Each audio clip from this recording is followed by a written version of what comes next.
What's going on, guys? Crypto Prospective here, bringing you another video. This one to be a little bit different than the others that I've been making as of late.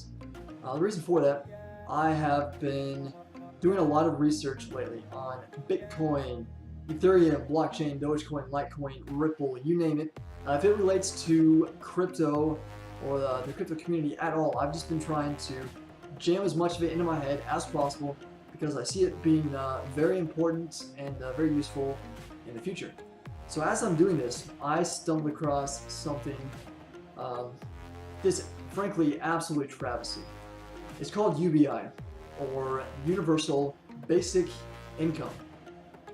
What this really boils down to is it's an unconditional monthly income distributed without bias to citizens. So without bias, meaning work status or current income doesn't matter. It doesn't matter if you are Bill Gates, you are sitting high on billions of dollars, or you are homeless and hopeless. It doesn't matter. You're going to receive UBI. So you might be wondering then, how much is UBI? What's going to be distributed? How much money will people receive, and on what kind of schedule, right? And so they've actually been testing this. They've been testing it in Kenya and Switzerland specifically, and the numbers vary. In Kenya, they tested a model of $1,000 per year, which that's not that much. That might be feasible. But Switzerland, on the other hand, they're considering a figure of $2,600 per month. Per month. That's there's a lot of people that don't make that per month, even here in the United States, where we enjoy a very good quality of life. I think that number is ludicrous. Now, Switzerland actually put this to vote. It was at the beginning of 2016 they put it to vote, and the citizens rejected it. In fact, an overwhelming 77% of all citizens who voted on this measure rejected it because they realized how stupid it really was. So let's talk about the United States. I've heard people suggest a figure of $10,000 per year in the United States, and trying to test that model. So we're talking maybe, what's that, $125 per month. So here's some numbers. Here's some numbers to look at. That would $10,000 per year times, I think there's like 320 million people in the United States. That would boil down to $3.2 trillion per year. An additional $3.2 trillion per year on top of our current deficit. Now the projected deficit for 2017 is supposed to be something around $577 billion. So add 3.2 trillion to that, and we are sextupling that figure. That's absolutely asinine. There's no way to cover that cost. There's no way. So where would that money really come from, right? We're looking at, people have suggested carbon taxes as a possible alternative. There's no way to draw $3.5 trillion per year out of carbon taxes. There's no way. Income taxes. So essentially, here's $10,000 per year. Now we need $10,000 per year back to cover the increased deficit. So just clawing back exactly what they're doling out there. VAT tax is another possible alternative, which if you're going to tax it, then why give it out in the first place? There's no point. There's no point. Negative interest rates, I'm not sure exactly how that would, essentially the banks would just start charging people for holding money in their accounts, right? So let's say you have $10,000, you put it in the bank, the interest rate is negative 1%, so you're going to be paying $100 per year just to keep that account open with the money in it. And I guess that money's going to go to the government now. I don't know. And then earnings from investments is another possible way of financing it, along with decreases in military spending. That's viable. We do spend a lot of money on our military, but I think it's necessary. I mean, if there's anything that I want to maintain, it's our freedom, and we do that through our military. Sovereign wealth funds are another possible alternative. Basically, what that is so the United States, for example, might maintain a certain amount of money. Maybe they'll take money from Social Security and they'll use that money to invest it in stocks, bonds, cryptocurrency, probably not, but whatever.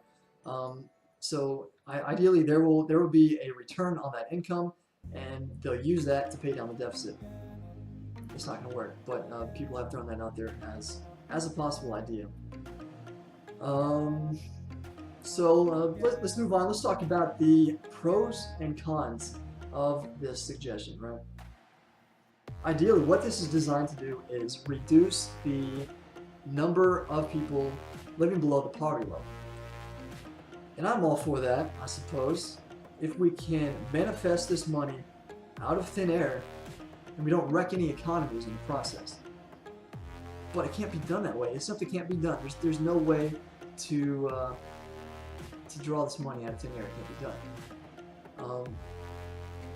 A lot of people think that if you give everyone all this money, it'll result in enhanced creativity, right? People will just be able to all of a sudden open up their minds and be so much more creative and productive, and quality of life worldwide as we know it will increase. I don't think so. I don't think it's going to work that way. I really do not. It is also believed that implementing this program will increase efficiency of the current welfare program as it is being implemented now. Essentially, it'll make use of blockchain smart contracts to efficiently distribute money, and that's probably the most notable pro that I can think of for UBI. It's estimated that $1 trillion is lost annually due to fraud associated with welfare, be that people with fake identities drawing additional welfare, or people who have died and no one saw it necessary to update the government on that. So a welfare check is still being mailed to them, and someone picks it up and they claim that money. And I mean, why kill a good thing, right? So it is possible that we could recoup up to $1 trillion per year of the lost fraud money there, but it's simply not enough to defray the cost of the extra $3.2 trillion per year, which there's no way of covering. So there is a new cryptocurrency that sort of revolves around UBI, I'm sorry. It's called GovCoin. There's not a lot of information on GovCoin. I found what I could, but I believe it's actually an institutionally controlled cryptocurrency, which, again, that's completely contrary to the decentralization effort that the crypto community is going for. So I don't agree with it on that basis. So again, GovCoin is believed to be the way forward as far as UBI is concerned, and if this program does go into effect, GovCoin will probably be the best method of implementing it. But I just don't agree with it to begin with. So now let's look at some examples of where UBI actually does exist in the world today. The most notable example, and the only one that I can really come up with, is Alaska. Now, I do have some friends that live in Alaska, and they are fortunate enough to receive something called the Alaska Permanent Fund. Now, what this is, essentially it's a stipend they receive once per year. As long as you are a permanent Alaska resident, you receive this money.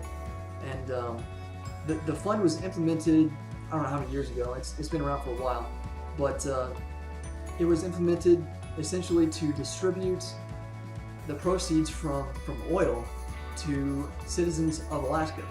So really it's a pretty cool idea, and it's been working for them. It has been working for them, but it's a little bit different, right? Because for Alaska, this program is funded. It's funded by oil.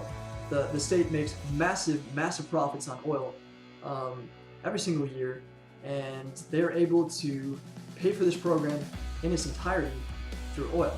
So let's look at the breakdown here. The way they come up with the amount that each citizen receives each year is they take the fund statutory net income from the current plus the previous 4 fiscal years. I'm reading this off of Wikipedia, by the way. They multiply that figure by 21%, and then they divide by 2. You then subtract prior year obligations, expenses, and PFD program operations, and divide the number by eligible applicants. So what it looks like what this boils down to is each citizen is going to be receiving, they'll be paying out about 10%. About 10% of all of the proceeds from oil throughout the year. And that number is going to be divided by all the applicants. So to simplify that a little bit, because that is a little bit complex, the citizens are going to receive roughly 10% of all proceeds from the oil every single year, and that number, whatever 10% of the profit for the year is, will be distributed, divided by the amount of citizens in Alaska. So looks like the lowest dividend payout that Alaska has ever seen was in 1984. That was $331.29. In 1984, that's a decent amount of money. That's not bad. I wouldn't mind getting that paycheck. I certainly wouldn't mind. But in 2015, the permanent fund dividend was $2,072, and you get this once a year. But still, that's like another income tax refund.